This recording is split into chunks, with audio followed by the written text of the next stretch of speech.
Hello, everyone, and welcome. This is Coach Joe Todd with the Human Performance Optimization Program. And today we'll be covering our deadlift progression. This progression is one that we use in our program to be able to progress and teach movement patterns for the conventional barbell deadlift. Now, keep in mind, this progression is not only for beginners. This progression can be used in its various parts for anyone at any training age to really be able to build movement quality and strengthen weak points.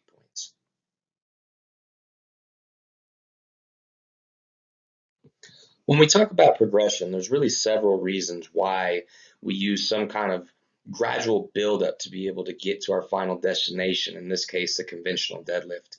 One of the big reasons is to improve long-term effectiveness of the lift.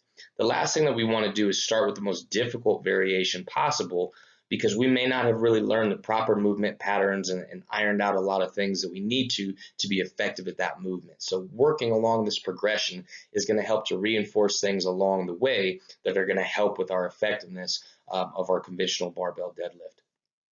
One of the big reasons why we use this progression is to reinforce and teach proper technique. Each stage really builds upon one another to break down all the things that we need positionally and movement-wise to be able to get to our barbell deadlift. This is also going to help us minimize risk of injury. Moving from stage to stage versus jumping to the most difficult variation is going to ensure that the proper movement mechanics and things that we need to be able to keep us safe while we're lifting are in check before we move to that most difficult variation. And this includes really preventing a lot of bad habits.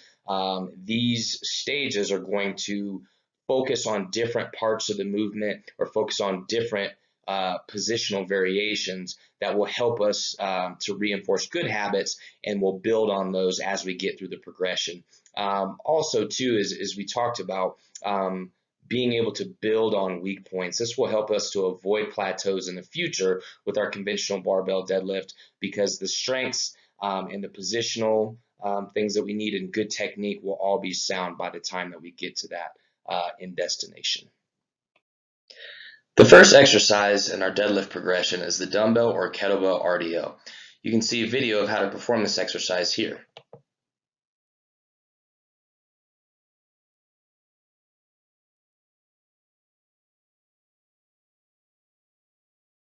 The reason why we chose this exercise as the first one in our progression is really because it's the least difficult of many of the hip hinge movements to learn.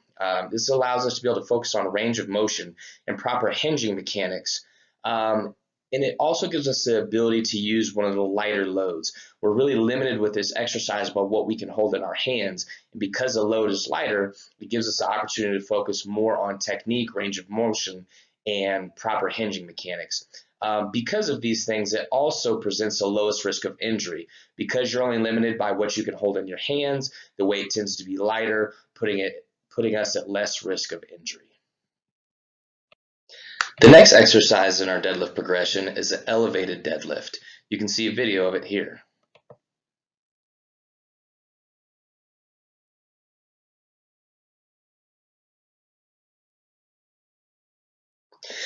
This exercise is chosen next is because it's a little bit more difficult to learn than the kettlebell or dumbbell RDL, but still easier than pulling a conventional deadlift straight from the floor. With this particular movement, we have to consider our starting position. We're really working bottom up versus top down in this one. With our RDL, we were working more top down, focusing on that hip hinge, but now we're really starting to reinforce our starting position. The starting position is going to be a little bit easier to achieve than a conventional deadlift straight off the floor, making this one moderately easy to learn. With this particular exercise, even though we are elevated off the floor, we want to try and keep our loads moderate. We want to limit the load based on our ability to maintain proper positioning. This is really what elevating the deadlift does for us. It allows us to get into a good position, and we want to use loads that reinforce that. The injury risk does increase slightly, more so than the kettlebell or dumbbell RDL, but the position is easier to achieve and maintain when the barbell is elevated versus off the floor, making the risk of injury lower than the conventional deadlift coming straight off the floor. The next exercise in our deadlift progression is the final one, the conventional deadlift, as you can see here.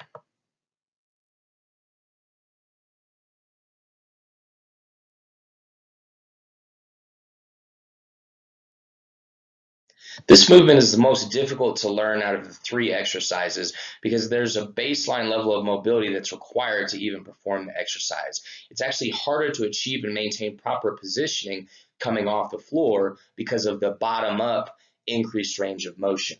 But with this particular exercise, this is one that will have a lot of carryover. So this is where we want to eventually start to see our heaviest loads.